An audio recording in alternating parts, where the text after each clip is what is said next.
Hello friends, welcome to UPSC Wala. This is Sonia Ahuja and today we are going to study Indo-Bhutan relationship. IR की series का ये 5th chapter है. Last class में हमने India और बांग्लादेश के relationship के बारे में जाना था. अब हम बात करेंगे हमारे अगले नेबर के बारे में जो है भूटान. सबसे पहले हम भूटान की ज्योग्राफी पढ़ेंगे, फिर हम इंडिया और भूटान के इवोल्यूशन के, ये जो दोस्ती है, जो ये रिश्ता है, इसका इवोल्यूशन कैसे हुआ है हिस्ट्री में, हिस्टोरिकल पॉइंट ऑफ व्यू से, वो हम समझेंगे. फिर हम फ्रेंडशिप ट्रीटी ऑफ 1949 के बारे में पढ़ेंगे और जब उसका रिवीजन हुआ था 2007 में, उसके बारे में पढ़ेंगे. फिर हम एरियाज़ ऑफ कोऑपरेशन पढ़ेंगे दोनों कंट्रीज़ के बीच में. दैट मीन्स वो कौन से इश्यूज़ हैं, एरियाज़ हैं, टॉपिक्स हैं जिसके ऊपर दोनों कंट्रीज़ अग्री करती है और कोऑपरेट करती है. उसके बाद हम इश्यूज़ के बारे में बात करेंगे जो इस इंडिया और भूटान के बीच में अभी तक हुए हैं. फिर हम बात करेंगे कि इनके रिश्ते, इंडिया और भूटान के रिश्ते कैसे रहे हैं, specially with respect to the challenge that is China, क्योंकि भूटान चाइना और इंडिया के बीच में एक स्टेट है. इसलिए चाइना के जो चैलेंज है, उनका जो अग्रेशन है, उसको लेते हुए उसका क्या इम्पैक्ट पड़ा है इंडिया और भूटान के रिलेशनशिप पे, वो हम समझेंगे. Then we will talk about the recent developments and way forward. Way forward as in we will understand कि what should we be doing or not doing to make sure हमारे रिश्ते भूटान के साथ अच्छे रहें और we can keep our borders secure and get our national interest and keep ourselves safe from China and also keep growing. ये सब करने के लिए हमें क्या करना चाहिए, कैसा रिश्ता रखना चाहिए भूटान के साथ, ये हम वे फॉरवर्ड में समझने की कोशिश करेंगे. Now let's move on to the geography of Bhutan.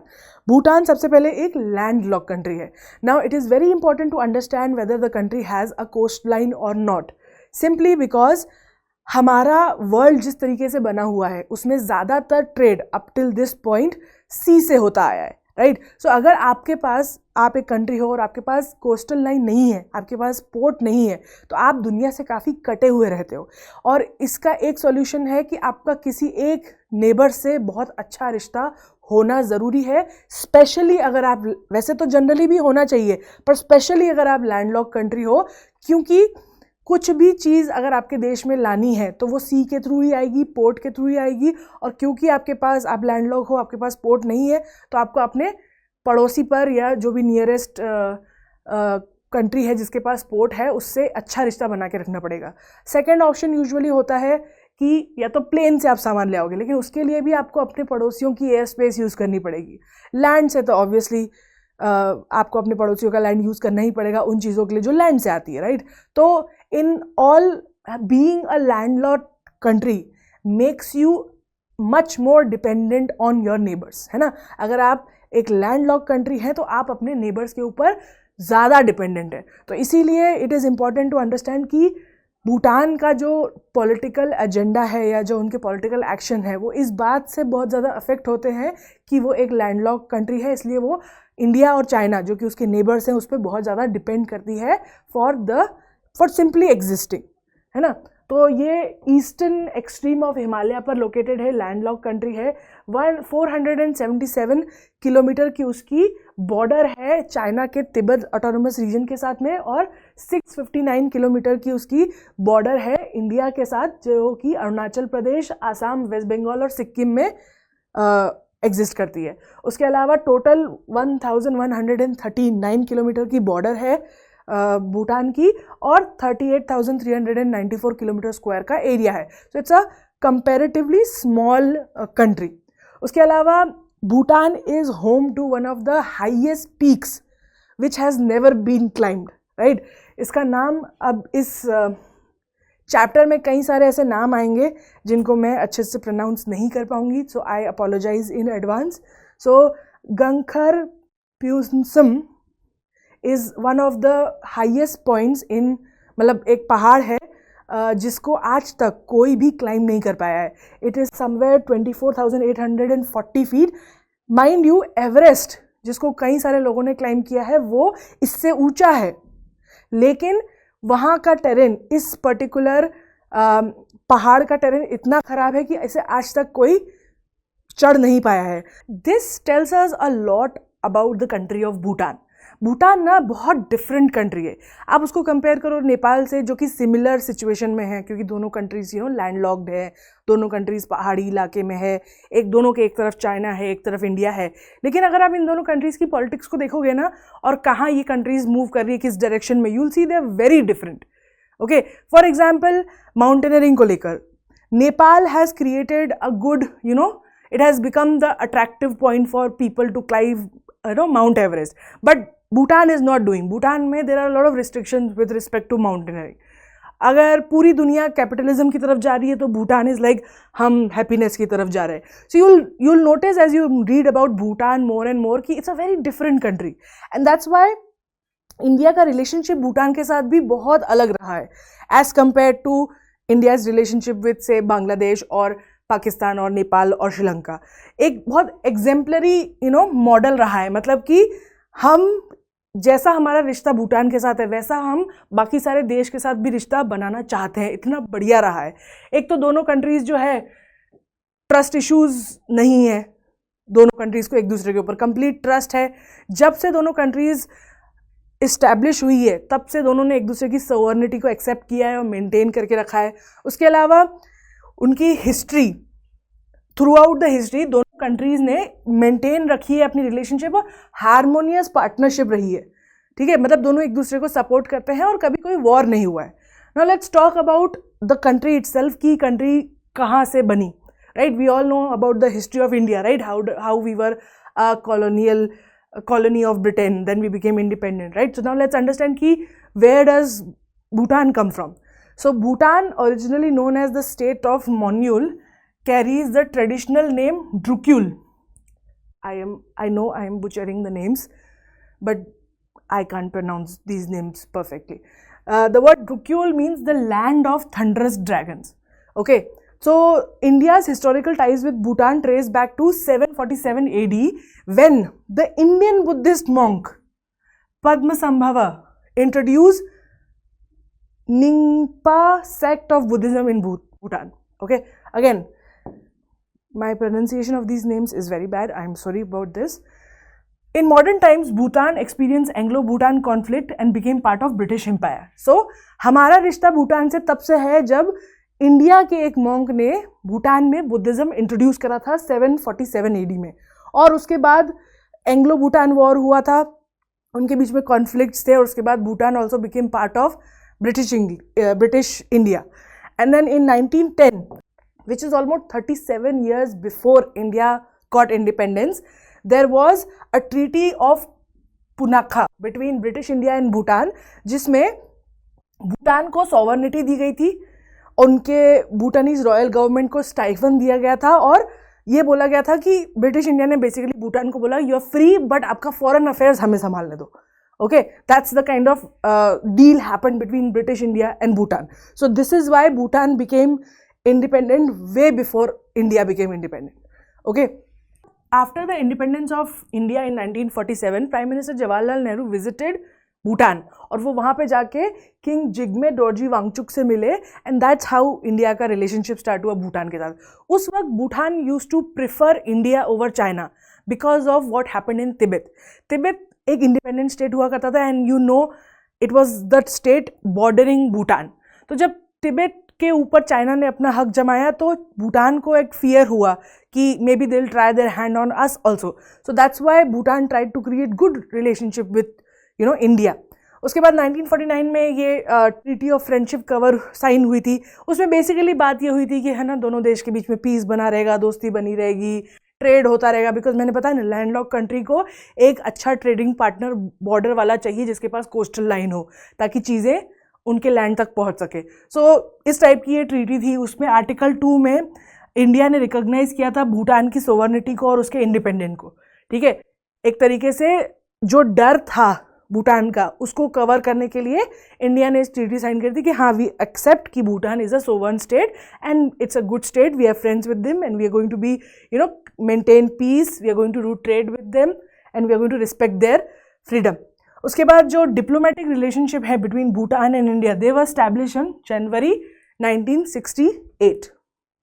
India refrained from interfering in Bhutan's internal affair and supported Bhutan's UN membership in 1971. एक कारण इंडिया और भूटान की रिलेशनशिप इतनी अच्छी इसलिए रही है क्योंकि जो चीज़ चाइना ने तिब्बत के साथ करी वो इंडिया भूटान के साथ कर सकता था, but instead we upheld Bhutan's right to self determination, we upheld Bhutan's sovereignty. हमने उनके साथ ये ट्रीटी साइन करी, इंडो भूटान ट्रीटी। कोई रीज़न नहीं था ये ट्रीटी को साइन करने का, but was purely to create a base for this long lasting friendship that we had with Bhutan, okay, that we wanted to create with Bhutan. We wanted to assure them कि India will never take over Bhutan. उसके अलावा भूटान जो था उन्होंने embrace किया एक notion जिसको बोलते हैं नेशनल हैप्पीनेस इंडेक्स या gross national happiness, which is basically अभी तक भी पूरे वर्ल्ड में इकोनॉमिक ग्रोथ को पैसों के मामले में देखा जाता है कि आपकी कंट्री कितना ज़्यादा पैसा कमा रही है। बट हम ये चीज़ भूल जाते हैं कि पैसा कमाने का एम सिर्फ पैसा जमा करना नहीं, बट उसको यूज़ करके एक अच्छी ज़िंदगी जीना है, right, to be happy, to lead a happy fulfilling life. What Bhutan does is, Bhutan is like, let's not talk about किसके पास कितना पैसा है, बिकॉज बहुत ज़्यादा पैसा होना कोई बहुत अच्छी बात नहीं दिख रही है। लुक एट US, बहुत पैसा है, but are all the citizens happy?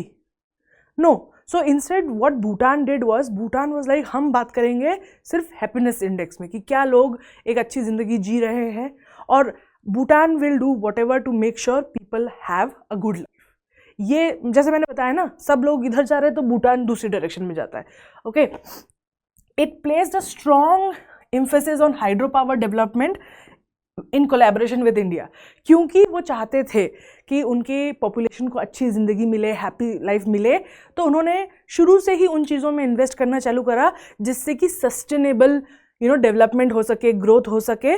So they went into a hydro power development project with India at that time. 1949 में जो ये फ्रेंडशिप ट्रीटी साइन हुई थी इंडिया और पाकिस्तान के बीच में, उसका एक मेन प्रिंसिपल था प्रिंसिपल ऑफ नेशनल ट्रीटमेंट। इसमें आइडिया ये था कि it basically allowed India and Bhutan के सिटीजन की वो एक दूसरे की कंट्री में जाके फ्रीली एज इक्वल्स काम कर सकते हैं। इसके कारण उन्होंने ना वीज़ा भी फ्री कर दिया, बॉर्डर्स भी ओपन कर दी। Although it was about equality, but in a way it was so that India can offer Bhutanese citizen equal right to come with in India and work, okay. एक तरीके से उनको एक इन्विटेशन देने के लिए ये था। उसके बाद लेटर ऑन एक प्रोविज़न ऐड हुआ था जिसको बोलते हैं एक्स्ट्राडिशन का। उसमें बेसिकली अगर मान लो कि कोई क्रिमिनल है, वो यहाँ पे क्राइम करके भूटान भाग जाता है, तो भूटानीज पुलिस फिर हेल्प करेगी to get that criminal back so that he can be charged in India. तो उसको लेकर कुछ प्रोविजंस लेटर ऐड करे थे। फिर ये जो आर्टिकल 2 है इस ट्रीटी का, ये बेसिकली क्या बोलता है कि Bhutan will seek India's guidance on matters related to external affairs. वो क्या बोल रहे हैं कि जब भी आप कोई एक्शन लेते हो या कोई एक्सटर्नल अफेयर से रिलेटेड कुछ डिसीजन लेते हो, तो उसमें आप इंडिया का गाइडेंस लो। ये 2 कारण से किया था। पहला ये था ताकि इंडिया का ब्लाइंड साइडेड ना हो जाए भूटान के कुछ ऐसे डिसीजन है कि उनको पता ही ना, मतलब Bhutan end up taking some decision which is adverse for India. एक तो वो रीज़न था। दूसरा, एक्सटर्नल अफेयर की जो सिस्टम होता है, डिप्लोमेसी एंड डिप्लोमैट्स, कॉन्सुलेट्स, ये सब बहुत डिफ़िकल्ट टू इस्टेब्लिश होता है, इसमें बहुत रिसोर्सेज लगते हैं। तो basically what India was saying कि जब आपका उस टाइम तो सारा ट्रेड पोर्ट्स के थ्रू ही होता था, जब भूटान का सारा ट्रेड आना ही इंडिया से है, तो आपका जाने का और एक्सटर्नल अफेयर्स भी हमारी ही मशीनरी से कर लो ना। और the reason why India wanted to establish this was because आप सोचो उस टाइम पे हमारी रिलेशनशिप बाकी नेबर्स के साथ थोड़े अच्छे नहीं थे। पाकिस्तान से लड़ाई हो ही रही थी, चाइना के साथ रिश्ते ख़राब हो ही रहे थे, बांग्लादेश अपना अलग इशू हो रहा था वहाँ पे। तो what this gave India was a sense of security on that part of the border, ठीक है। इंडिया को ये पता था कि हमारी जो ये ट्रीटी हमने साइन करी है भूटान के साथ, जिसके लिए हम भूटान को ये सब दे रहे हैं, फैसिलिटीज़ अवेलेबल करवा रहे हैं, उसके बदले हमें एक सिक्योरिटी या सेफ्टी मिलेगी कि भाई हाँ, ये वाली जो हमारी पर्टिकुलर बॉर्डर है इसमें कोई इश्यूज़ नहीं आएंगे, यहाँ पे शांति बनाए रखी जा सकती है, राइट। तो जो ये आर्टिकल थे इसमें इस फ्रेंडशिप ट्रीटी में 2 आर्टिकल थे। पहला वाला was about perpetual peace and friendship, right. It made कि हम हमेशा दोस्ती बनाए रखेंगे, पीस बनाए रखेंगे, झगड़ा नहीं करेंगे, बातचीत करके इश्यूज़ को रिजॉल्व करेंगे। दूसरा कि government of India will undertake to exercise no interference in the internal administration of Bhutan, which is very similar to what, kind of opposite to what British did. Britishers ने क्या बोला कि आपकी foreign affairs हमारी जिम्मेदारी है, आप अपने अंदर क्या कर रहे हो वो देख लो, right. Is completely opposite of it, which is said कि हम आपके इंटरनल अफेयर्स में कोई इंटरफेरेंस नहीं करेंगे. On part the government of Bhutan agrees to be guided by the advice of government of India. ठीक है, कि आप जब किसी एक्सटर्नल कंट्री से कुछ भी डील करते हैं तो उसमें हमें इन्वॉल्व रखें, ताकि we can also feel a bit secure about our borders and we will not interfere in your internal affairs, right. So this was the treaty of friendship that was signed between India and Bhutan. अब इस treaty का importance क्या था? 1949 की treaty has historically played a pivotal role in the shaping of India-Bhutan relationship. This is evident from जब भूटान ने 1962 war में India को सपोर्ट किया था, भूटान ने चाइना का रिजेक्ट किया था package deal offered since 1990, particularly 1996. The package deal proposed Bhutan to relinquish its claim in this Chumbi Valley, Doklam region in exchange for China abandoning competing territory claim in North Bhutan. Basically उनको बोला कि आप हमें वो डोकलम वाला reason दे दो, तो हमारे जो दूसरे तरफ लफड़े चल रहे हैं लैंड के, हम उसको छोड़ देंगे. तो वो ट्रीटी भी भूटान ने रिजेक्ट कर दी. The reason why they rejected it was because that region is very important from the point of view of China का वो बेल्ट एंड रोड इनिशिएटिव या सिल्क रोड इनिशिएटिव जो था पहले, उसके लिए वो रीजन बहुत इंपॉर्टेंट है and China wanted that region. और क्योंकि India did not want that, so because of our friendship with Bhutan, Bhutan was able to reject something like that with China. क्योंकि अगर इंडिया नहीं होता तो भूटान के अंदर इतना पावर नहीं था, it's not that big of a country कि वो चाइना की इस तरीके की डिमांड को रिजेक्ट कर सके, है ना. क्योंकि China can just very well take over Bhutan like they did in Tibet. उसके बाद India's provision of development assistance to Bhutan's 5-year plan. For instance the 12th 5-year plan India extended substantial assistance to Bhutan totalling 4,500 crore for various multi sectoral projects, small development initiatives and direct budgetary support and more. तो जैसे जैसे India अपने 5-year plans कर रहा था, उसका result या उससे जो सीखा गया वो सीख भूटान को भी मिल रही थी. और उसके अलावा India was also helping Bhutan monetarily, कि जब भी उनके पास कोई प्रॉब्लम आती थी या कोई ऐसा प्रोजेक्ट उनको लेना था जिसमें बहुत पैसे लगने वाले थे, फॉर एग्जांपल डेवलपमेंट प्रोजेक्ट्स या hydro power projects, India provided that money that was needed for it. Having initially played a guiding role in Bhutan's modernization, India and Bhutan have evolved as close friends and equal partners on global stage. मतलब क्योंकि दोनों साथ में develop हुए, दोनों ने एक दूसरे के साथ शेयर किया एक इंफ्रास्ट्रक्चर, एक सिस्टम, जो भी लर्निंग्स थी, इसलिए दोनों बहुत क्लोज फ्रेंड्स हो गए, दोनों साथ में मॉडर्नाइज हुए और इक्वल पार्टनर्स बन गए ग्लोबल स्टेज पे, which is quite a huge thing to understand, knowing how precarious the situation was at that time जब ये सारी countries independent हुई थी. क्योंकि recently independent हुई थी, सब एक दूसरे की ज़मीन पर हक मार रहे थे and people were fighting. It was very difficult situation, especially the first 30-40 years after India's independence. उस बीच में क्योंकि इंडिया ने भूटान की सोवर्निटी को सपोर्ट किया, वो दोनों इक्वल पार्टनर्स बन के आ गए ग्लोबल स्टेज पे, despite the fact that Bhutan was such a small country and so much more dependent on India. 2007 की जो ट्रीटी थी उसमें आर्टिकल 2 रिप्लेस कर दिया गया फ्रॉम 1949. 1949 का आर्टिकल 2 क्या बोल रहा था कि इंडिया भूटान के इंटरनल अफेयर्स में हाथ नहीं डालेगा, लेकिन अगर कुछ भी एक्सटर्नल अफेयर होता है तो Bhutan will seek India's guidance. This was a bit वेग. ओके, सो 2007 में उसमें जो चेंज किया गया वो ये था कि सेम चीज़ थी, India will still maintain good friendship with Bhutan and it will not interfere in the internal affairs of Bhutan, will uphold the sovereignty of the country, but rather than asking Bhutan कि आप हमसे guidance लो, India ने specify किया कि एक तो दोनों जब भी कोई नेशनल इंटरेस्ट का कोई भी ऐसा आप डिसीजन ले रहे हो जिसका इम्पैक्ट पड़ता है इंडिया के नेशनल इंटरेस्ट से, राइट? तो आप पहले हमें बताओगे, ठीक है, कि ऐसा नहीं कि अगर चाइना सपोज करो आपको कुछ बोल रहा है, ऐसा कुछ ऑफर कर रहा है कि we will build this nuclear power in your land or we will help you with this machinery, ये सब डिसीजन लेने के पहले, क्योंकि ऑफ कोर्स इंडिया और चाइना के रिलेशनशिप अच्छे नहीं है, राइट? तो अगर कोई भी मशीनरी या कोई भी टूल्स चाइना से भूटान में आते हैं तो that basically would mean that they can be used against India. So India basically ये बोल रहा था कि जब भी कोई ऐसी डिसीजन आप ले रहे हो जिसका इम्पैक्ट इंडिया के नेशनल इंटरेस्ट से पड़ेगा तो आप पहले आके हमें बताओ. और दूसरा कि कोई भी एक दूसरे की टेरिटरी को दूसरे कंट्री के अगेंस्ट यूज करने नहीं देगा, which basically was more for Bhutan than for India. Basically ये कहना चाह रहे थे कि भूटान अपनी टेरिटरी को यूज नहीं करने देगा for attacking India, right, which is basically towards China, कि Bhutan will not allow China to enter और use their land for say letting their military walk through it or fueling their aircraft through Bhutan.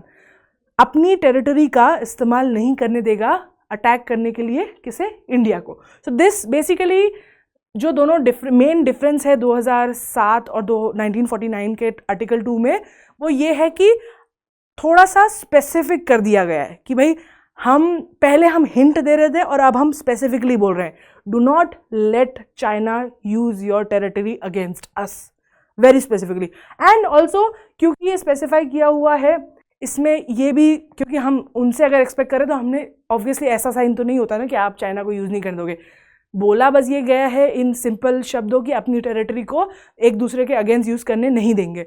तो it also gives sort of Bhutan assurance कि India will not change its view and sort of try to take over Bhutan in order to attack China. कि ऐसा नहीं हो कि India ने बोला कि अभी चाइना बहुत खतरनाक हो गया तो उसको रोकना पड़ेगा, तो let's take over Bhutan. ये भी एक प्रॉमिस है within Article 2 of the treaty. Okay, now let's move on to the significance of 2007 treaty. 2007 की ट्रीटी जो थी उसमें जो भूटानीज एलीट थे, बेसिकली भूटान में जो सोसाइटी में सबसे टॉप लेयर है, उन लोगों को ऐसा लगता था कि India is potentially using Bhutan for its Jio political agenda. भूटानीज elite को, मतलब वहाँ के पॉलिटिशियंस को या किंग वगैरह को ऐसा लग रहा था कि इंडिया जो है वो यूज कर रहा है Bhutan as a geopolitical tool to keep China away. Okay, and starting from 2007, Bhutan adopted a more proactive and independent foreign policy. क्योंकि 2007 से पहले तक भूटान की फॉरेन पॉलिसी बहुत ज़्यादा इन्फ्लुएंस होती थी इंडिया की फॉरेन पॉलिसी से. ओके, बट 2007 के बाद इट वाज मोर लाइक कि Bhutan will do what Bhutan will do. Bhutan assurance दे रहा है इंडिया को कि हम अपनी टेरिटरी को चाइना को यूज़ करने नहीं देंगे, बट आप हमारी फॉरेन पॉलिसी को इन्फ्लुएंस नहीं करोगे. One of the reason why this changed was because जो नई पॉपुलेशन थी, जो नई जनरेशन थी भूटानीज, उन्हें ऐसा लगता था कि भूटान की कोई अपनी आइडेंटिटी नहीं है. उन्हें ऐसा लगता था कि Bhutan was like a subset of India, almost like in control of India, कि इंडिया की अगर इंडिया अलाउ कर रहा है तो भूटान एग्जिस्ट कर रहा है. What Bhutan wanted was a more independent existence, right? क्योंकि उसके पहले तक for longest period Bhutan was in fear of China कि China will take over. But what we are seeing is कि अब इंटरनेशनल प्लेटफॉर्म थोड़ा चेंज हो गया है. अब we don't just need our neighbours, but we can also do a lot if we have the larger community at our in our hands. मतलब कि ज़रूरी नहीं है कि आपके नेबर्स ही आपसे अच्छे हो. कई बार अगर आप इंटरनेशनल प्लेटफॉर्म पे आपके अच्छे रिश्ते हों उन कंट्रीज से जो आपकी नेबर नहीं है, तभी भी आपको काफ़ी सपोर्ट मिल सकता है. तो जब वो उस टाइप का चेंज आने लग गया इंटरनेशनल प्लेटफॉर्म में, Bhutanese also realise that they need an independent identity away from India's influence. As a result, Thimphu expanded its diplomatic relationship from 25 countries to 53 in 2030. Thimphu is the capital of Bhutan. आप देखोगे this is where Bhutan is creating its identity. 2011 तक they were only in contact with, like diplomatic contact with 25 countries, and it doubled in 2 years because Bhutan realized that it needs to start creating its space in the international platform. Okay, now let's talk about some areas of cooperation between India and Bhutan, and let's start with cultural affinity, because one of the reason that makes Bhutan so close to India is Buddhism, because Buddhism is one of the main religions of Bhutan, and it came to Bhutan from India, and it's sort of like एक connection है from with India Bhutan का that it does not want to cut. Okay, so India and Bhutan share a deep cultural connection because of their Buddhist heritage. Bhutanese pilgrims frequently visit Buddhist sites such as Gaya, Rajgir, Nalanda, Sikkim, Udaygiri and others.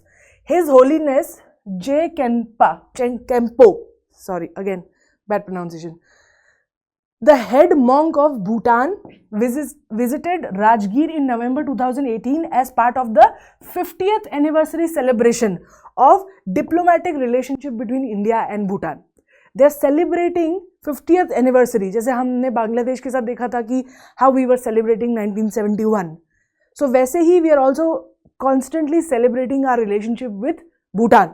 तो ये जो वहाँ के head monk है वो 2008 में आए थे, और कई सारे पिलग्रिम्स आते रहते हैं और जो भी बुद्धिज़्म से रिलेटेड इम्पॉर्टेंट साइट्स हैं उसको विजिट करते रहते हैं.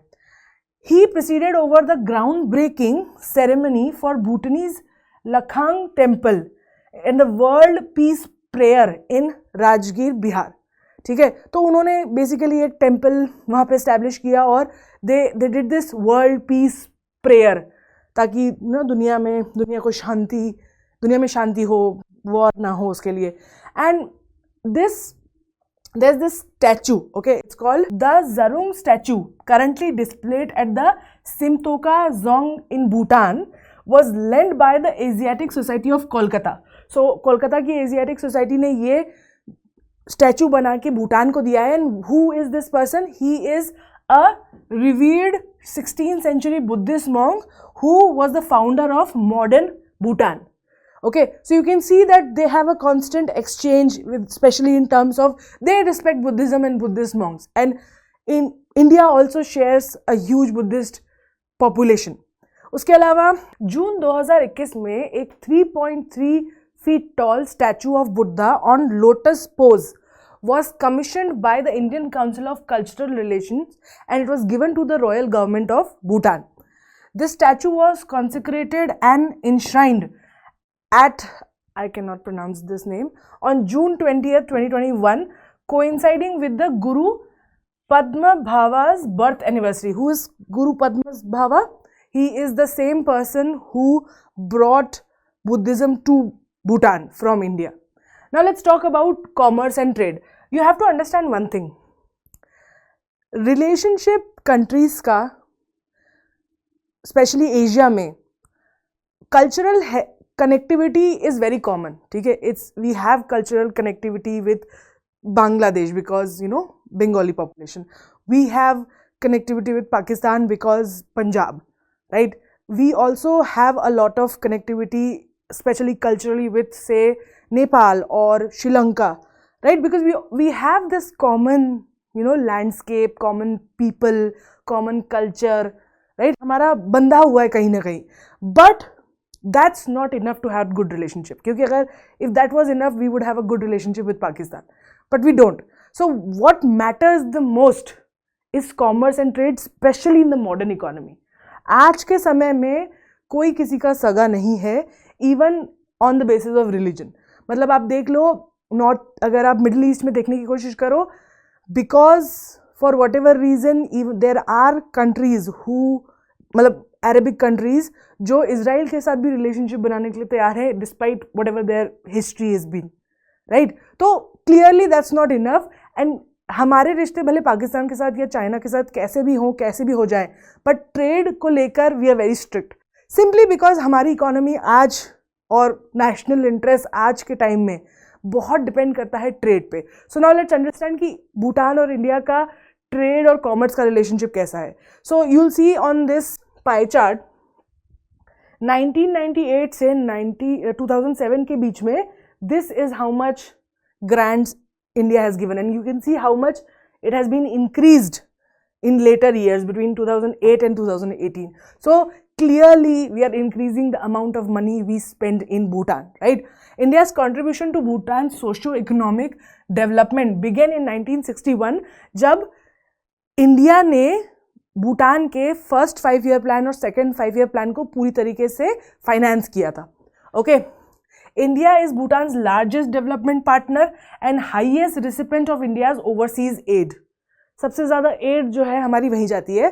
Bhutan receive from India a total of 4.7 billion in grants between 2000 and 2017. A bulk of the grant, which is 82% of it, received from India were in the period of 2008 to 2018.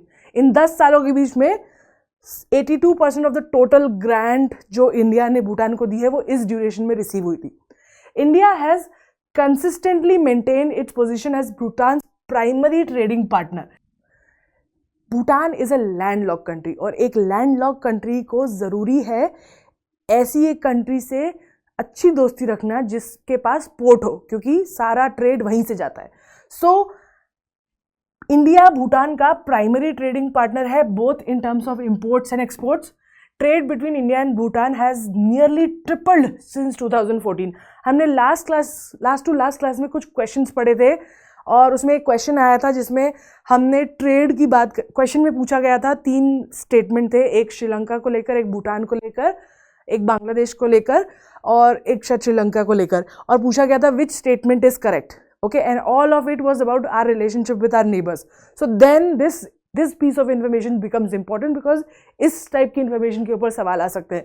So trade between India and Bhutan has nearly tripled since 2014, reaching 14,022 million, accounting for about 80% of Bhutan's total trade.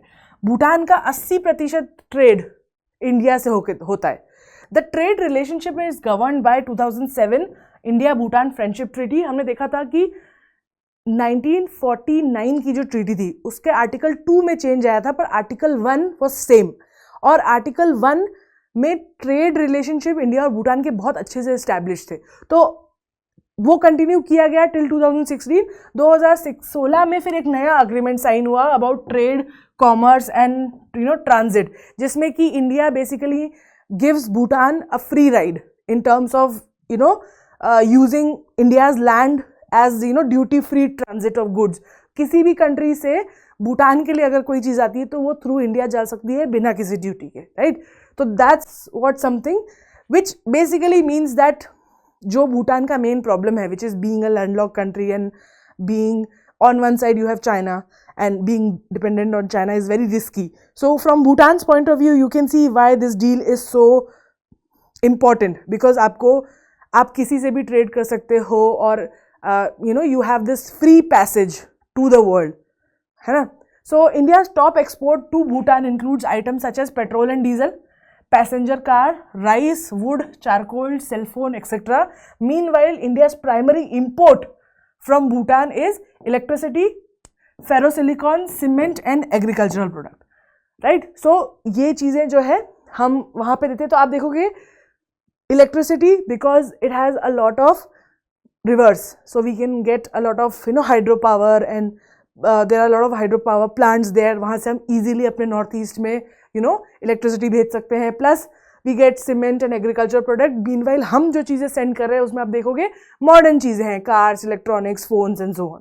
so basically जो भी आप देखोगे, जो भी export है भूटान का वो easily India absorb कर सकता है और पूरे वर्ल्ड से जो भी चीज़ भूटान को चाहिए वो इंडिया के through it can get. India is leading source of investment इन भूटान. उसके अलावा इंडिया कई सारे इन्वेस्टमेंट करता है और because at the end of the day थोड़ी सी डिसकनेक्टेड है भूटानीज इकोनॉमी, तो वहाँ पर, और क्योंकि it's so much on the side of India, there are a host of countries जो भूटान के साथ डील नहीं करना चाहेंगे क्योंकि they don't want to they are not in favour of India. तो ऑलरेडी जिन कंट्रीज़ के साथ भूटान ट्रेड कर सकता है वो पूल थोड़ा छोटा हो गया है. Even though India has been all NAM and all, but it has maintain quite a distance from a lot of countries. India is a very inward looking country, right? So India बहुत ज़्यादा, और भूटान की government को economy को grow करने के लिए investment तो चाहिए, बिना इन्वेस्टमेंट की कोई इकोनॉमी ग्रो नहीं करती है. So the fact that India Bhutan में इन्वेस्ट करता है, वो भी 50% of the countries total foreign direct investment. Approximately 30 Indian foreign direct investment companies operate in Bhutan across various sectors including banking, manufacturing, electricity generation and more, right? So एक तरीके से आप बोल सकते हो कि एक इकोनॉमी को ग्रो करने के लिए जो इन्वेस्टमेंट चाहिए, भूटान का आधा इन्वेस्टमेंट इंडिया से आता है, right? So we are responsible for whatever modernization and development that has happened in Bhutan. Basically we are trying to create as many trade relations with Bhutan कि हमारी जो वो बॉर्डर है वो एकदम सिक्योर हो, और हमारी रिलेशनशिप जो है भूटान के साथ उसमें कोई कमी ना रह जाए, या उसमें कोई डाउट ना रह जाए, कोई ऐसी चीज़ ना हो जाए जिससे कि झगड़ा हो सके, राइट? उसके बाद नवंबर 2022 में Reserve Bank of India signed an agreement with Royal Monetary Authority of Bhutan, which is like our RBI, to provide additional currency swap support, right? Because what is happening at that time, if you remember 2022, we are in post demonetization place, right? So this further promoted trade and investment between Bhutan and India. Bilateral meetings and exchange have been regular features of economic ties.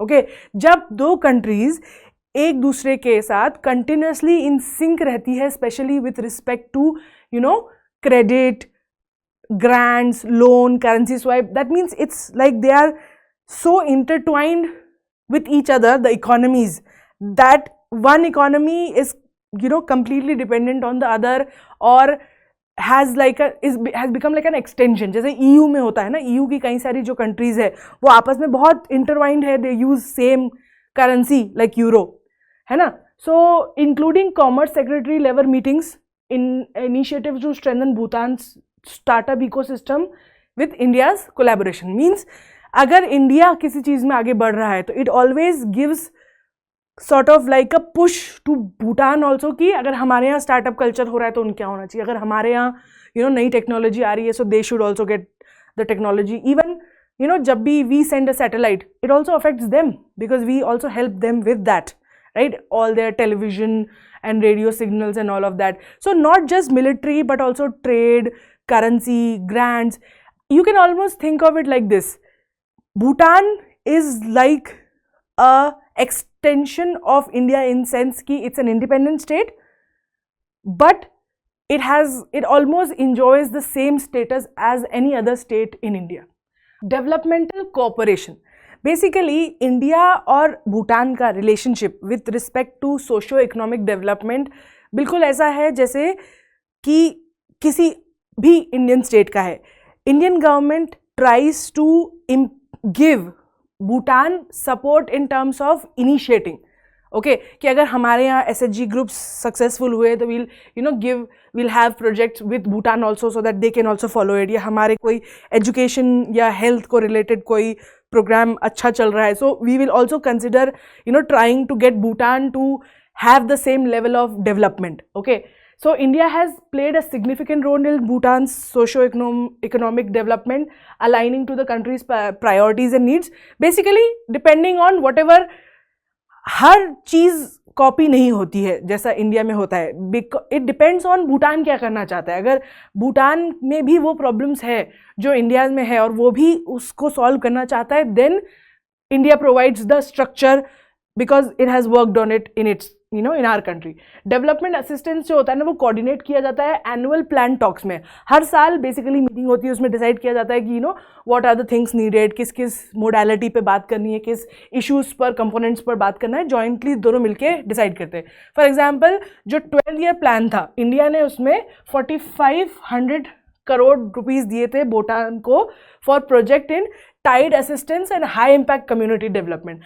High impact community development is basically these are programs जो जहाँ पे youth programmes बोल सकते हो, जिसमें community government programmes चलाती है different states में इन अ वे कि वहाँ पे होलिस्टिक डेवलपमेंट हो, not just development with respect to से कि हेल्थ में, एजुकेशन में, बट सब पूरी कम्युनिटी पे हो एंड डिपेंडिंग ऑन उस कम्युनिटी की नीड पे हो, कि हो सकता है कि किसी एरिया में पानी की बहुत ज़्यादा प्रॉब्लम है या कहीं पे एजुकेशन की बहुत ज़्यादा इशू है. So it's a programme which is specially tailored to the needs of that place.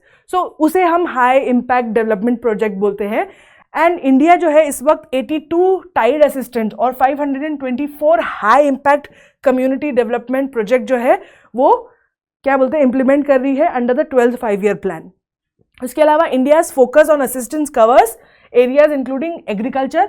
Like for example एक उसका बहुत अच्छा एग्जाम्पल है drip irrigation. India is constantly trying to shift to drip irrigation system because it's very efficient. Okay, it uses less water और पानी की तो कमी है ही. तो अगर वो यहाँ पे इंडिया में जैसे अप्लाई कर रहे हैं, it's getting successful, it's getting accepted, तो वही blueprint then it goes to Bhutan also. उसके अलावा health, education, infrastructure and budgetary support. Okay, Foreign Secretary of India Shri Vinay Kawatra co-chaired the 4th India-Bhutan Development Cooperation Talks in Thimphu in January 2023 to oversee the projects that are going on. ठीक है, India और भूटान की जो ये developmental partnership है इसके 3 phase रहे हैं. The first phase was about infrastructure, जिसमें हमने देखा कि 5-year प्लान्स में we supported Bhutan. Second phase था वो डेमोक्रेसी और डिसेंट्रलाइजेशन पे था, क्योंकि the country of Bhutan was basically initially a monarchy and then it shifted to the current situation that they have right now. It became more democratic. Okay, उसके अलावा we can also see it became more independent. हमने 2007 की जो friendship treaty है उसमें देखा क्या, जैसे that Bhutan wanted to create its own identity and have its own foreign policy, and our relationship with them made sure that वो decentralization, democratization हो सके. जो थर्ड फेज है उसमें वी आर टॉकिंग अबाउट सबसे पहले hydro power, which is been the most important and central part of our relationship with Bhutan, research development and decision making. Now let's talk about hydro power in detail. India और भूटान जो है वो बहुत time से इस hydro power exchange में जुड़ा हुआ है. इंडिया ने भूटान में 4 मेजर हाइड्रो पावर बिल्ड करने में मदद करी है. दे आर लोकेटेड इन चूखा, कुरिचू, ताला और मेंगदेचू. उसके अलावा 2 हाइड्रो पावर प्लांट है जो इस वक्त अंडर कंस्ट्रक्शन है, पुंटान सेंचू 1 एंड पुंटा सेंचू 2. 2001 में Bhutan exported 2443 crore worth of electricity to India. Now you have to understand कि हमने अभी तक देखा है कि to make our security impregnable we have worked very hard with Bhutan, but security से आगे जाकर having a good relationship with Bhutan also gives us energy security. क्योंकि हमने देखा जैसे अभी रिसेंटली जब because of war between Russia and Ukraine, हमने देखा कि Germany suffered a lot because उनका एनर्जी जो था वो डिपेंडेंट था उस एरिया से, right. So we have consistently seen ये कि जिस जगह से हमारी एनर्जी आती है या एनर्जी रिक्वायरमेंट फुलफिल होती है, हम उन पे पॉलिटिकली डिपेंड हो जाते हैं. नाउ बिकॉज इंडिया और भूटान के रिलेशनशिप इतने अच्छे हैं कि अगर हम अपनी एक बड़ा परसेंटेज अपनी एनर्जी नीड्स का भूटान से फुलफिल कर लें तो we will be very secure about it, because we know that हमारे इतने अच्छे रिलेशनशिप है कि वी कैन बी अश्योर्ड कि ये जो है रिसोर्स जो है हमारा ये कहीं नहीं जाएगा, या ये जो रिश्ता है ये कभी टूटेगा नहीं, and we can be content about our security energy security needs, which is a big thing in international politics at this moment. उसके बाद जो पावर सेक्रेटरी है इंडिया का, वो भूटान उन्होंने विजिट किया था अक्टूबर-नवंबर 2022 में to review the aspects of India Bhutan hydro power cooperation, right. So continuous visits वगैरह होती रहती है. The 720 megawatt Mangdechu hydro electric power project inaugurated by Prime Minister Modi and Prime Minister Shering in August 2019 significantly increased Bhutan's hydropower revenue. Basically 4 बना चुके हैं और 2 बना रहे हैं, और इससे बेसिकली दोनों कंट्रीज मिलकर इनॉग्रेट करती है, सेलिब्रेट करती है। एंड उसके अलावा it also is in favour of Bhutan के लिए भी ये बहुत अच्छा है, because it gives them extended revenue, they have more ways to create money for their economy, and receive a prestigious Brunel Medal for Excellence in Engineering in 2020. In December 2022, the two governments signed the Settlement Nodal Energy. Basically, हमने देखा है कि दोनों जो countries है उसके बीच में बहुत अच्छे रिलेशनशिप है, लेकिन ये रिलेशनशिप को मेंटेन करके रखना पड़ता है। तो ये जो सेटलमेंट नोडल एजेंसी है, इसका काम बेसिकली ये है कि हाइड्रो पावर शेयरिंग को लेकर अगर कोई डिस्प्यूट होता है तो उसको वो सेटल कर सके बिना एस्केलेट हुए। Basically aim of this agency is simply कि अगर दोनों कंट्रीज़ के बीच में किसी भी चीज़ को लेकर कोई इशू आता है तो उसका सेटलमेंट वहीं की वहीं हो जाए, या बिकॉज ऑब्वियसली 2 कंट्रीज़ इतने लंबे समय तक अगर डील कर रही हैं एक दूसरे के साथ तो कभी ना कभी डिसएग्रीमेंट होगा ही। वो डिसएग्रीमेंट डिप्लोमेटिक लेवल तक ना पहुंच सके और it should not create any bigger issue, इसलिए ये सेटलमेंट एजेंसी बनाई जाती है जो उसी लेवल पे चीज़ों को रिजॉल्व कर देती है। Now let's talk about security partnership. We know how important Bhutan is from the point of view of India's security. So what are we sort of now we are going to talk about ki how do we make sure Bhutan's security, like how do we contribute to making sure that Bhutan is also secure from say China or otherwise, right? So India and Bhutan have established a strong security alliance, है ना, with India actively assisting Bhutan in safeguarding its security and sovereignty. So Bhutan की sovereignty को protect करने के लिए हमेशा India has made an effort. Okay, there is a security alliance between the two countries. Bhutan has benefited from military training, equipment support, and 2 countries have worked closely on border management and counter-terrorism efforts. तो आप देख रहे हो कि training भी होती है of भूटानीज army, उसके अलावा इक्विपमेंट भी प्रोवाइड किए जाते हैं, काउंटर टेररिज्म एफर्ट्स भी किए जाते हैं और बॉर्डर मैनेजमेंट पे भी साथ में मिलकर काम करते हैं। Because again with problem with south Asian countries is कि उनकी बॉर्डर्स इतनी स्ट्रिक्ट नहीं हो पाती है because of the harsh terrain, because of an number of rivers flowing between them. अब इतनी बड़ी बड़ी पीक्स हैं, उस पर आधे से ज़्यादा समय तो बर्फ़ लगी रहती है, तो how do you create a fix border there, right? It's very difficult. Hence उसके अलावा the eastern army command and the eastern air command has integrated the and protected Bhutan into their mission. So हमारी country की जो eastern army command है और air command है वो भूटान को भी ध्यान में रखते हुए काम करती है कि they make sure that that area is also safeguarded when they are having their regular checkup around that area. The Indian military training team led by Major General plays a pivotal role in training Bhutanese security personnel. Okay, security personnel उनको train करते हैं, Indian army उन्हें train करती है। 2017 में president Ramnath Kovind emphasized the inseparable and mutual nature of India and Bhutan security. Basically, he emphasized on the idea कि भूटान और India की सिक्योरिटी एक तरीके से इतने जुड़ी हुई है कि if Bhutan is secure, India is secure. If India is secure, Bhutan is secure, right? So now let's talk about the geopolitical significance of Bhutan. Bhutan plays a pivotal role as a strategic buffer zone position between India and China. As we all know, the whole reason why we have developed this amazing relationship with them is because they are between us and China.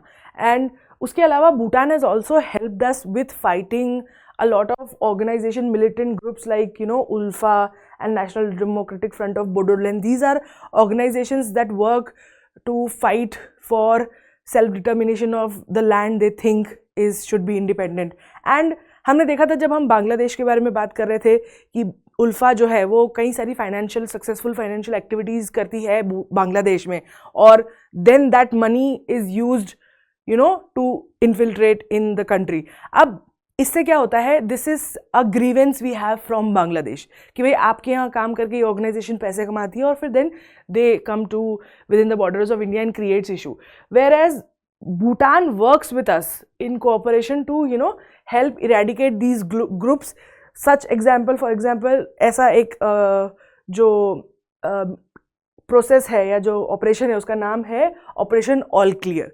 Okay, so we have helped them and they also help us in a lot of areas where we need assistance in northeastern states. उसके अलावा new and emerging collaboration, space cooperation. The South Asian Satellite Ground Earth Station in Thumpa was inaugurated jointly by Prime Minister Narendra Modi and Prime Minister Shering in 2019. India offered increased bandwidth on additional transponder as a gift to Bhutan. अब obviously आपको if you know about अर्थशास्त्र में बोला जाता है कि जो country के ऊपर के पास हाई लैंड होता है ना वो हमेशा वॉर में जीतती है.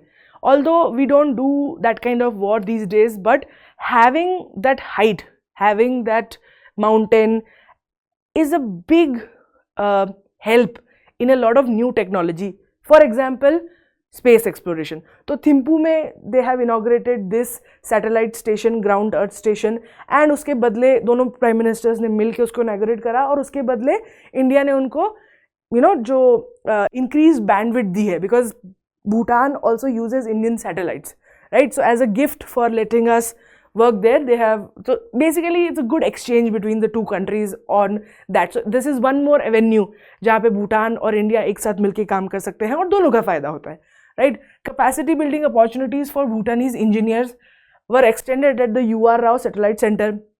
Obviously just जैसे इंडिया की population है and they have aspirations, right? वैसे ही भूटान में भी लोग हैं जिनकी एस्पिरेशन है to become astronaut, to work with space craft, but Bhutan is a small country and they do not really have the kind of budget to create a space program for their own. So the fact that India provides Bhutanese engineers a space where they can work on these things means a lot, right? Because अगर Bhutan was independent और उन्हें खुद ही create करना पड़ता तो उन्हें बहुत साल लग जाते. India and Bhutan collaborated on India-Bhutan SAT, the first satellite jointly developed and launched in November 26, 2022, providing high-resolution Earth images for natural resource management of Bhutan. Bhutan is because obviously पहाड़ वाले region वैसे भी हमेशा resourceful रहते हैं and so is Bhutan, but in resource का management करना, extraction करना बहुत difficult होता है because again very harsh terrain. तो ये जो joint satellite इन लोगों ने एक साथ मिलकर बनाई है और launch करी है, ये help करता है high resolution picture लेने में ground की, earth की, so that Bhutan can tap on the resources that it has. Okay. The ground station in Thimphu processes data from the satellite. जो data processing center है वो थिम्पू में ही based है. Now let's move on to new and emerging collaborations between India and Bhutan. अब तक इन चीज़ों पर security, hydro power, इन पर तो collaboration हुआ ही है. अब there are new places जहाँ इंडिया और भूटान मिलकर काम कर रहे हैं. So one of the such places is fintech, which is financial technology. So introduction of RuPay card in Bhutan in 2 phases, allowing payments via cards from both Indian and Bhutanese banks in both nation. We know कि अब पहले की तरह we don't use cash money as much, right? अब पैसा plastic money आ चुका है, ई money आ चुका है. तो दैट ऑल्सो मीन्स, जैसे हमने देखा है कि जब भी कोई इंप्रूवमेंट होता है टेक्नोलॉजी में India doesn't delay to forward that technology in Bhutan, because इतना ज़्यादा एक्सचेंज होता है लोगों का, इतना ज़्यादा कोलैबोरेशन होता है कि it is also important Bhutan भी उसी लेवल पर टेक्नोलॉजिकली एडवांस हो सके. So one thing that India has done in that sector is कि ऐसे एक रूपे कार्ड करके 2 फेजेस में भूटान में लॉन्च किया है ताकि भूटान के सारे लोग इंडिया में पेमेंट कर सके और इंडिया की सारी बैंक्स जो है वो जाके इजीली भूटान में पेमेंट कर सके. It also makes it easy to send money to Bhutan, right? Simplifying digital payment for Indian visitor in Bhutan and Bhutani citizen travelling to India for various purposes. Obviously अगर क्योंकि अब बहुत सारी जगह है जहाँ पे कैश नहीं चलता है या इतना कैश लेके चलना ठीक नहीं है, तो उन जगहों पर it becomes very easy for Indians to travel and for Bhutanese to travel to India. Launch of India's Bharat interface for money, which is BHIM app, in Bhutan in 2021 to encourage cashless transactions, right? जैसे पूरी दुनिया cashless की तरफ move करती जा रही है, वैसे we are also helping Bhutan move towards a bit more cashless, economy. E-learning and knowledge exchange. अब जैसे हमें पता है कोविड हुआ था उस टाइम पे, schools got closed, people went in their home to save themselves. So we saw emergence of a new type of learning, which is internet learning, electronic learning, and exchange of knowledge changed. So integration of Bhutan's Druken network with India's national knowledge network, connection of universities, research institutions, libraries, healthcare facilities, agriculture institutes in both countries, bandwidth increased from 1 Gbps to 5 Gbps for the connection link from June 2022. Basically जितनी भी resources internet पे education से related, चाहे फिर वो agriculture education हो या फिर रिसर्च हो, हेल्थ केयर हो, यूनिवर्सिटी रिसर्च हो, इन सब की अवेलेबिलिटी जैसे इंडियन स्टूडेंट्स को है फ्रॉम इंटरनेट, वैसे ही it was connected to Bhutan's network so that Bhutanese students can also access the information from India. उसके अलावा स्पीड से जितना इंटरनेट चलता है वो भी इंक्रीज कर दिया so that it becomes much easier for them to access. Implementation of e-library project including the development of an e-library portal, establishment of data center in Thimphu Tech Park. So again एक तरीके से हम India जो है slowly computer as में आ रहा है, right? Things are becoming online and जैसे हम हर चीज़ भूटान के साथ शेयर कर रहे हैं, अगर हम चाहते हैं कि फ्यूचर में भी हम शेयर करते रहें तो इसके लिए ज़रूरी है कि भूटान भी हमारे साथ उसी लेवल पर आ जाए. So they are creating e library projects मिलकर, ताकि दोनों कंट्रीज ईजिली डाटा एक्सचेंज कर सकें. Benefiting some 1,60,000 high school students and 9,800 college students contributing to digital transformation and e learning of Bhutan. So Bhutan में जो ये हमारे यहाँ जो ई लर्निंग का ये सैलाब आया है, we also brought this back in Bhutan. कोविड-19 assistance under the vaccine Maitri initiative, India gifted 5.5 lakh doses of made in India Covishield vaccine to Bhutan. So again we had this whole e-learning become such a huge thing because of COVID, right? तो जैसे हमारे यहाँ हुआ उसको हमने भूटान में भी introduce कराया and it affected how students study, both school students and university students in Bhutan, how they access information. It completely changed for them. It completely accessed the whole world for them, giving them a lot more opportunities that otherwise would not have been available for them. उसके अलावा again because it happened of COVID, we also helped them get COVID vaccine, which is again another form of aid. Both nations participated in multilateral organizations, right? So including SAARC, BIMSTEC and BBIN. Basically bilaterally तो हमारे relationship बहुत अच्छे हैं भूटान के साथ में, but we also share a lot of multilateral projects with them. So one of them is ये South Asian Association, Bay of Bengal initiative and this road initiative, Bangladesh, Bhutan, India, Nepal initiative. So these are 4 main multilateral areas जहाँ पर India और भूटान साथ में काम करते हैं. Now let's talk about some key issues between India and Bhutan. अभी तक हमने जो भी पढ़ा उससे ऐसा लगता है कि इंडिया और भूटान की रिलेशनशिप एकदम पावम है, right? No issues, everything is going well, but that's not the case. There are issues, there are areas जहाँ पे disagreements है, क्योंकि अगर disagreements नहीं होते तो we wouldn't be standing here discussing India and Bhutan, right? अगर सब कुछ अच्छा होता तो बात करने की ज़रूरत ही क्या है. So but आप notice करोगे जो main issues हम देख रहे हैं, disagreements देख रहे हैं, वो सब बहुत latest है. अभी अभी ये सारे disagreements आए हैं. The reason being, for the longest period there was the generation before was completely okay with being so close to India, right?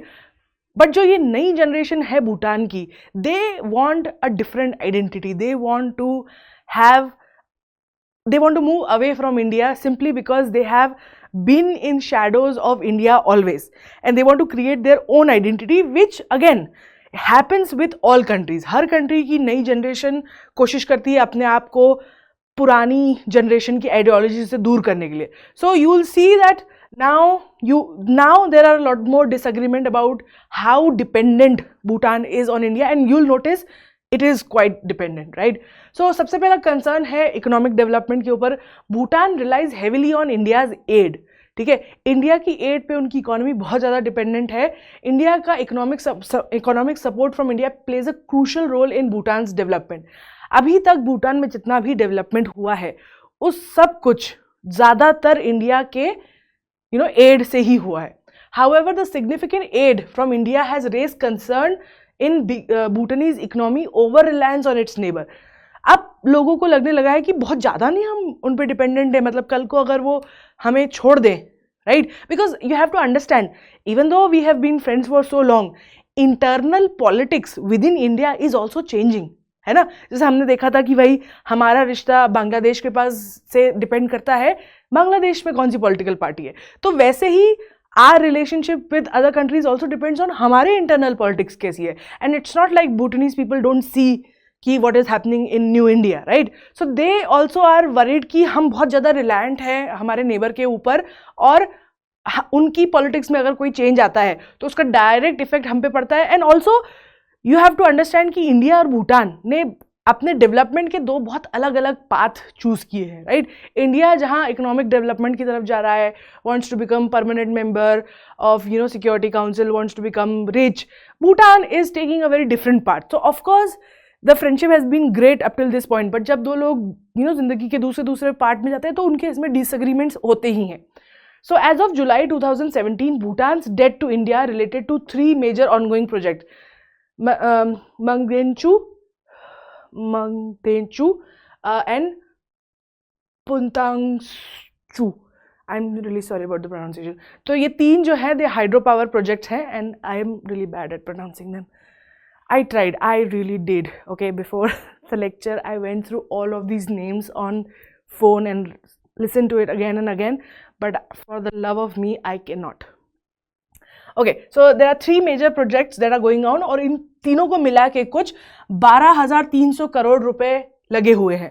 उसके अलावा the debt represents substantial proportions, specifically 77% of Bhutan total debt. मतलब कि भूटान की 2/3 date, 2/3 से ज़्यादा, right, India को है। और अगर आप उसको कंट्री की जीडीपी के हिसाब से देखें तो 87, ओके, दैट्स अ लॉट। मतलब भूटान की जितनी डेट है उसमें से 87% इज टू इंडिया।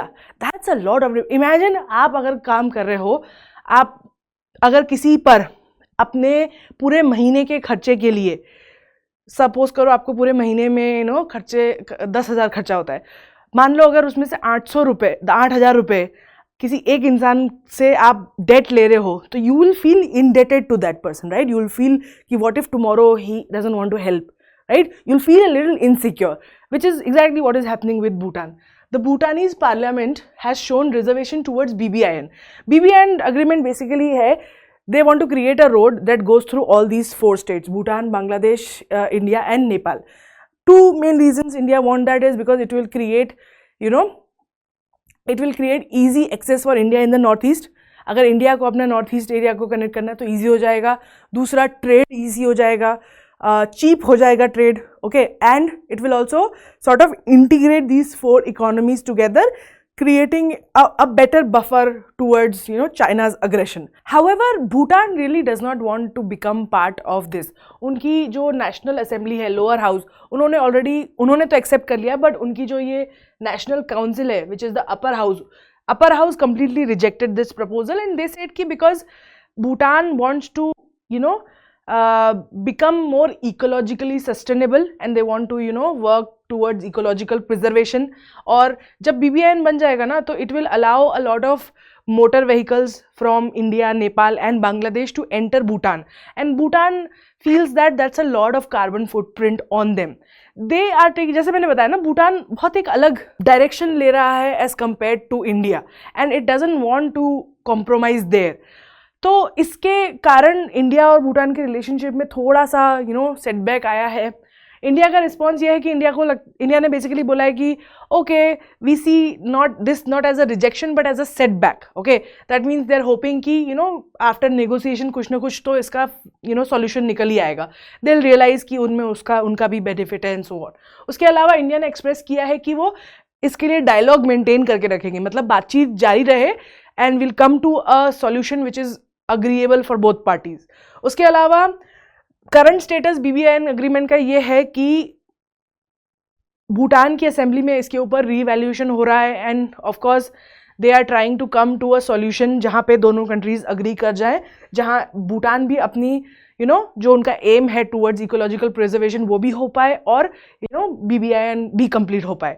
एंड उसके अलावा next challenge is related to hydro power. हमने बात करी थी कि कैसे एक सेटलमेंट एजेंसी बनाई थी। Well the settlement agency was made because there are a lot of different views on how India and Bhutan share their electricity. Okay, in partnership with Bhutan's hydroelectric sector, a major revenue generator triggers environmental and community displacement worries. अब yes, India help कर रहा है, 4 already बना चुका है, 2 और बना रहा है हाइड्रो पावर प्लांट एंड उससे बहुत रेवेन्यू जनरेट होता है, स्पेशली फॉर भूटान हमें भी फ़ायदा मिलता है। लेकिन you have to understand hydro power plant के लिए डैम बनाना पड़ता है and it creating dam affects the flow of river and affects the life of people who live around that river. So of course जो ये सब प्रोजेक्ट बनते जा रहे हैं, the people who are living in Bhutan, they have problem with the effect it has on the communities and the environment in Bhutan. Okay, Bhutan has called the re-evaluation of the power purchase policy an inflexible pricing structure. तो of course because India ने मदद करी है या India ने इस project को आगे बढ़ाया है about the hydropower, but फिर भी there has been like differences between India and Bhutan with respect to कि किस प्राइस पर Bhutan will sell this energy to India. Because of course if India has helped Bhutan in creating these hydropowers, they would want cheap energy from them. At the same time Bhutan को ऐसा लगता है कि हमने अपने environment के साथ इतना नुकसान करा के ये power plant बनाए हैं और then we have to sell them so cheaply at such a varied price to India. So they feel मतलब they have different opinions about how much they should be selling at what price. Okay, उसके अलावा illicit cross border incident. Of course even though दोनों military जो दोनों country है उनकी जो border securities है वो साथ में काम करती है, लेकिन इसका ये मतलब नहीं है कि they have complete control over it. Of course बिना वीज़ा के फ्री मूवमेंट होता है. अभी जैसे मोस्ट रिसेंट आप बात कर सकते हो कि although it happened through Nepal, but that lady who came to India from Pakistan via Nepal, right? So even though we are not worried about Bhutanese people, but we are worried that Bhutan is connected to other world and we are in free access with Bhutan. So people can come from Bhutan to India from outside. So उस चीज़ को लेकर उसके अलावा कई सारे cross border activities होती है, movement of drugs and band material and smuggling, unauthorised militant movement. ठीक है, because as we saw India is facing a lot of militant problem in northeast. उसके अलावा regarding border security and necessity for an enhanced cross border management between the two nations, क्योंकि मतलब of course it's good for both countries अगर उन दोनों की borders एकदम porous हो, easily सब कुछ exchange हो रहा हो, but that also comes with some negatives, because दोनों countries में कुछ ऐसे लोग हैं जो गलत काम कर रहे हैं या फिर क्या बोलते हैं कि इतना खुला होना बॉर्डर्स का creates an issue for both the countries, right? Because there might be some elements of Indian society going into Bhutan that Bhutan is not very happy about, and the other way around, right? Obviously. So of course cross border movement को लेकर there has always been some कुछ ना कुछ हरकतें होती रहती है. Now let's understand कि how are the relationship between Bhutan and China. 1947 से from the very starting they were not good. Because जब चाइना ऑक्यूपाइड तिब्बत, उन्होंने भूटान के कुछ नॉर्दर्न स्टेट्स को भी ऑक्यूपाई कर लिया एंड उसके बाद कभी उनके बीच में कोई डिप्लोमेटिक रिलेशन नहीं रहे क्योंकि हमेशा से डिस्प्यूट रहा. India use this to their benefit and created very amazing relationship with Bhutan, और because of what relationship that India has developed with Bhutan, Bhutan ने एटलीस्ट 2 बार, एक बार 2017 में और एक बार लेटर, चाइना के बेल्ट एंड रोड इनिशिएटिव में पार्टिसिपेट करने से मना कर दिया, knowing that like this belt and road initiative is China's like most precious project. इतना पैसा लगा है and it can not afford the failure of it. But again Bhutan rejected it again and again because of how close they were to India and how dependent they are on India, and knowing कि India और China जो है वो regionally opposite powers हैं, fight कर रहे हैं for membership on many security councils, and they usually don't go along very well. Now diplomatic जो इंगेजमेंट है चाइना और भूटान के बीच में कभी रहा नहीं, इवन टू द पॉइंट कि जो था तो कभी ही नहीं, रीजन में इशू हो गया बॉर्डर पे, उसके बाद तो और भी नहीं रहा. और Bhutan does not maintain diplomatic relation with any of the 5 permanent members of the UN Security Council. तो चाइना के साथ तो नहीं है, पर बाकी 5 के साथ भी नहीं है. And it is the only country, only UN member जो ग्लोबल स्टेट है, फिर भी उसने कोई डिप्लोमेटिक टाई नहीं रखे हैं पीपल रिपब्लिक ऑफ चाइना से. Among the neighbours countries, the people Republic of China, Bhutan is the only one without diplomatic relationship with it. China के नेबर्स में भूटान ही एक ऐसा देश है जिसके उसके साथ रिलेशन नहीं है. The only country with embassies in the capital of Bhutan R India, Bangladesh and Kuwait, right? Because it's a small country, it's also not feasible for them to have that kind of strong diplomatic relationship because it's expensive, right? And जब उनका सारा काम India के through हो ही रहा है, India is more than willing to help them, why would they? So 3 ही कंट्रीज हैं. So these are some very good information जिसके ऊपर क्वेश्चन बन सकता है कि which is the only country that does not have any diplomatic tie with the 5 permanent UN Security Council members, which country has only relationship with only has 3 embassies, right? Which are the 3 embassies that Bhutan has? Which neighbor of China does not have relationship like embassies or consulates or any diplomatic relation with each other? These all questions can be solved by this. Now, China prods Bhutan to establish diplomatic relation and settle border issues soon and make legal ties. China tried. China ने कई बार भूटान को ये भी बोला कि हमें ये वाला हिस्सा दे दो तो हम आपके ये जो बॉर्डर वाले विलेजेस हैं ये आपको दे देंगे. But then also Bhutan never budged and China tried really hard and over. China has recently urged Bhutan to establish diplomatic relation and promptly address the boundary issues to formalize the relationship.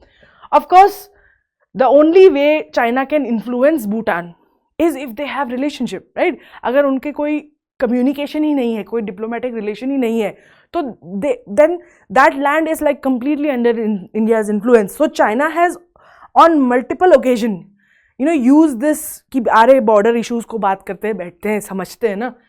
But Bhutan never agreed up till this point. However, Bhutan की जो ये civil society है, they are interested in creating relationship with China, especially to diversify their foreign trade, क्योंकि सारा सब कुछ अभी तक तो इंडिया से ही आ रहा है. Also to reduce their reliance on India. And obviously when China is trying so much to get Bhutan's attention, and especially knowing कि just like Bangladesh, Bhutan can also use this fight between India and China to get maximum profit, right?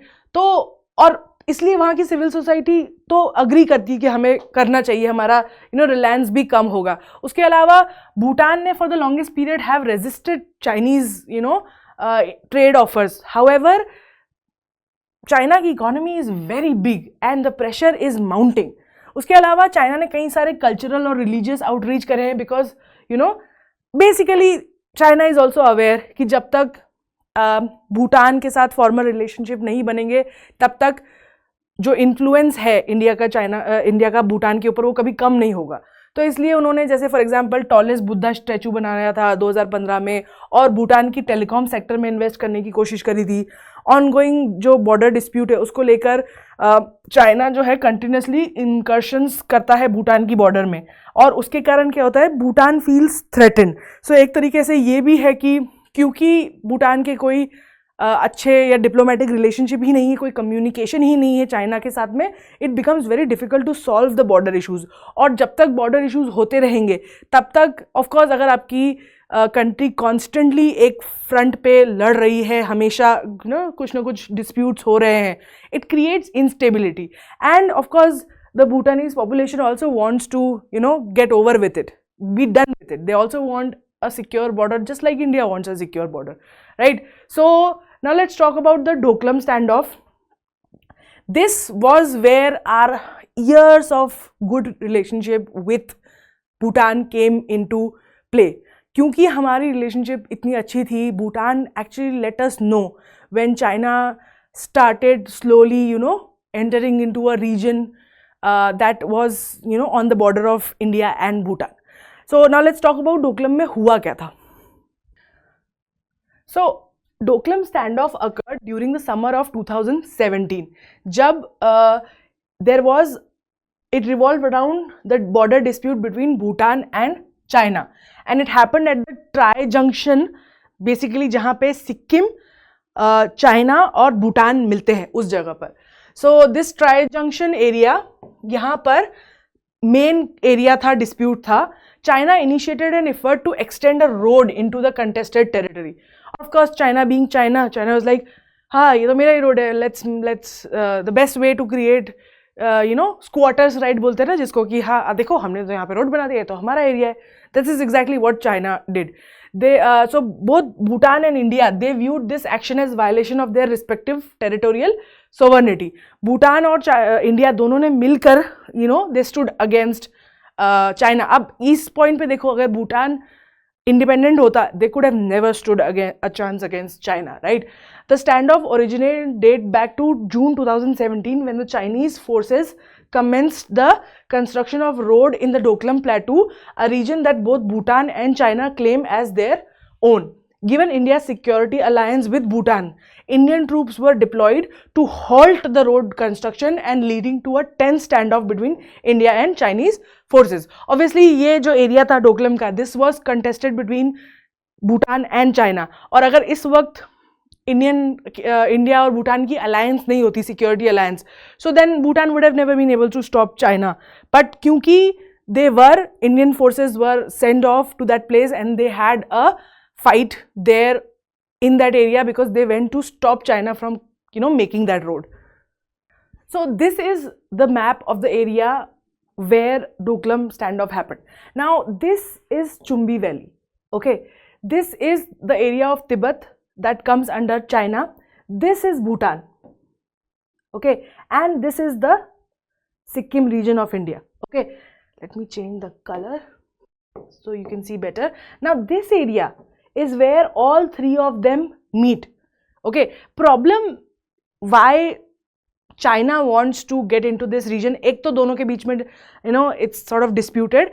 However, Doklam comes under Bhutan and China did not care earlier, but they realized कि ये जो area है ना, this is the bottleneck in India.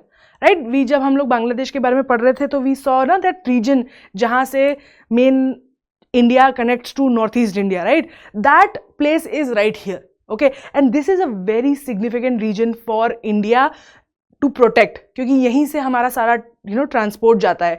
And China has been always wanting to create their presence in the north east India. So अगर China यहाँ से cut off करता है, so then they will be able to access that land much more easily, right. So this is why what China is doing, they're trying to push downward so that they can have a direct access to this area and have जो India का बोल सकते हैं ना कि जो दुखती नब्ज है उस पर कंट्रोल कर सके, right. So what happened exactly, let's talk about it. So of course this is Tibet's Chumbi valley, okay, and Bhutan's Ha valley, और ये बहुत स्ट्रेटेजिक इंपॉर्टेंस का है because of the chicken neck. एक मेन जो इशू है जो आता है इस रीजन के ऊपर इज, हमने अर्थशास्त्र में पढ़ा है कि जो भी, although this is a very old book and it talks about old times, but ये नए टाइम में भी it's one very significant knowledge कि जो एरिया ऊपर होता है जब वॉर होती है ना तो उसके पास एडवांटेज होता है because they can see the other, right. So that is the importance of Doklam, क्योंकि Doklam gives India and Bhutan an advantage over the Chumba valley. Okay, so what basically, of course, as always, China's response to anything is to do encroachment. So Bhutan and India came together to stop China's aggression in that region. Okay, and of course पहले ये region जो था ये बहुत unimportant था, but जैसे जैसे China ने अपना military presence वहाँ बढ़ाना चालू करा, India and Bhutan also became awakened by what is happening. Both India and Bhutanese army stationed in Doklam Plateau hold military advantageous position. Of course जैसा मैंने बताया कि क्योंकि डोकलम हाइट पे है, वैली नीचे है, तो they have a very good position. As I said, ये सब हो रहा था, ये चीज़ का नॉलेज हमें भूटान से मिला था, by the way. Okay, if Bhutan was not in good relationship with India, we probably would have known it quite late. Okay, now problem क्या है, इस जो बॉर्डर इश्यूज है भूटान और चाइना के बीच में, उसको रिजॉल्व करने में सबसे बड़ा प्रॉब्लम ये है कि उन दोनों के बीच में कोई डिप्लोमेटिक टाइज नहीं है. तो multilateral resolution is their only solution, जिसमें both China and India has to come together to talk, क्योंकि Bhutan can only talk through India. Okay, उसके बाद बायलेटरल निगोसिएशंस पॉसिबल नहीं है. इस मैटर को सॉल्व करने के लिए ये जो ट्राई जंक्शन एरिया है, इसमें China has to be willing to talk to India, because Bhutan independently might not take a decision. और for Bhutan this is a very delicate situation, because अगर, क्योंकि ऑलरेडी हमारी जो वो फ्रेंडशिप पैक्ट है उसमें लिखा हुआ है कि we can not allow each other to use एक दूसरे का land against someone, right? So Bhutan can not afford to let China use its land against India, and especially knowing the kind of dependence that it has on it, right? So now अब recently क्या हुआ है इस issue में, 2021 अक्टूबर में Bhutan China एक MOU sign किया कि कैसे हम एक 3 स्टेप प्लान बनाएंगे ताकि हम इस इशू को एक्सेलरेट होने से रोक सके, इस पे बातचीत कर सके, right? A plan to create a way to talk. Okay, more recently China और इंडिया ने एक 13 एक्सपर्ट ग्रुप मीटिंग कन्वीन करी थी बीजिंग में, जिसका फोकस था कि कैसे भूटान और चाइना की बॉर्डर्स को स्पेसिफाई किया जा सके ताकि ये जो डिस्प्यूट है वो बंद की जा सके. This meeting also let the establishment of joint technical team, जिसका एक रिस्पॉन्सिबिलिटी थी कि वो चाइना और भूटान की जो बॉर्डर है उसको फाइनलाइज करे ताकि डिस्प्यूट्स खत्म हो सके. नाउ लेट्स टॉक अबाउट क्या इम्प्रूवमेंट हुआ है इंडिया और भूटान की रिलेशनशिप में since the Doklam incident. So Bhutan's king visited India to talk about bilateral issues and all the other shared interest. उसमें कुछ जो चीज़ों पे बात हुई, उसमें सबसे पहला है Bhutan's developmental goal, because now Bhutan wants to go from least developed country to a developed country and increase their per capita income, because happiness के लिए पैसे भी चाहिए होते हैं. Financial and infrastructural support, Bhutan wants India to advance another 3rd standby credit facility so that वहाँ के infrastructure को और modernize किया जा सके, especially in terms of connectivity, energy and space cooperation, which we are already in talks with. उसके अलावा they also talked about hydroelectric power कि भाई पहले तो जो ये चूका हाइड्रो इलेक्ट्रिक प्रोजेक्ट है, इसका जो टेरिफ है उसके ऊपर बातचीत हुई थी कि tariff should be increase, plus the discussion on purchasing power of this Basochhu hydel project. Okay, ये जो है काफ़ी टाइम से एक बहुत बड़ा प्रोजेक्ट है जो अटका हुआ है, तो इसकी भी बात हो सके, इसका भी आगे बढ़ाया जा सके, इस पर बात हुई. उसके अलावा एक चेक पोस्ट बनाने की बात चल रही है for a train track, which is the first integrated check post on Jaigaon in India-Bhutan border for advancing the Kokrajhar and Gelefu rail link, क्योंकि they are also creating another airport in Gelefu. ये second international airport होगा भूटान का, and this will really help Bhutan to be better connected to the world, especially become a place जहाँ पे international investment आ सके, because अभी तक तो सारा investment इंडिया से ही आ रहा था. So basically it's a rail and road link to this rail and air link, right? So India से rail track to Gelephu and then a international airport in that city. उसके अलावा so what are the areas जहाँ पे India and Bhutan has to work together in order to maintain what they have अभी तक. सो द फर्स्ट थिंग इज, उनकी जो ये अलायंस है इंडिया और भूटान की, this is founded by the principle of mutual prosperity and not focusing on their relative size, right? अभी तक जितनी भी इंडिया और भूटान के बीच में रिश्ते रहे हैं वो इस बात को लेकर रहे हैं कि दोनों कंट्रीज एक दूसरे का भला चाहती है, right? But they don't want to force each other, और they don't discuss the fact that एक कंट्री बहुत बड़ी और एक कंट्री बहुत छोटी है.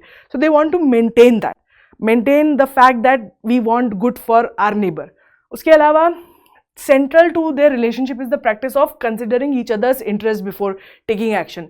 One of the reason why we fell out of relationship with Bangladesh was because Bangladesh was, also creating relationship with China without, letting India know, even though India approached first, right? But Bhutan के साथ ऐसा नहीं है. Bhutan has always been with India in collaboration and always had discussed everything before because they both have, common interest. So it's important कि जो भूटानीज नई generation है वो भी इस वैल्यूज़ को आगे बढ़ाए और मेक श्योर करे कि वो जो भी कुछ कर रहे हैं उसके पहले एक दूसरे के इंटरेस्ट के बारे में सोचे और इस जो पार्टनरशिप है इतने सालों की इसको चेरिश करे. उसके अलावा it is important to understand the environmental sustainability जिसके पीछे भूटान बहुत वैल्यू रखता है.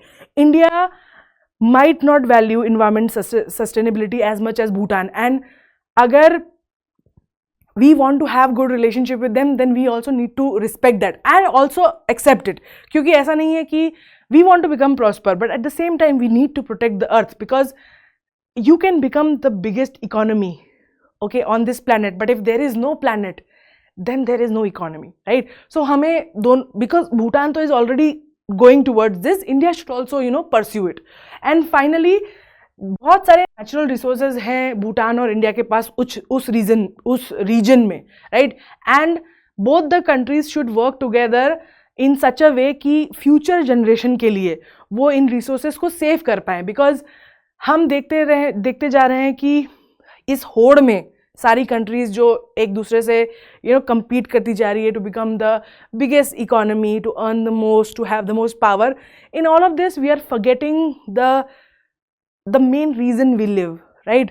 एंड इसके कारण we are like destroying the planet. And this area of Bhutan and north east for India is these are resources that are very precious, and both the countries need to work together to save them, to safeguard them, to work for a sustainable development.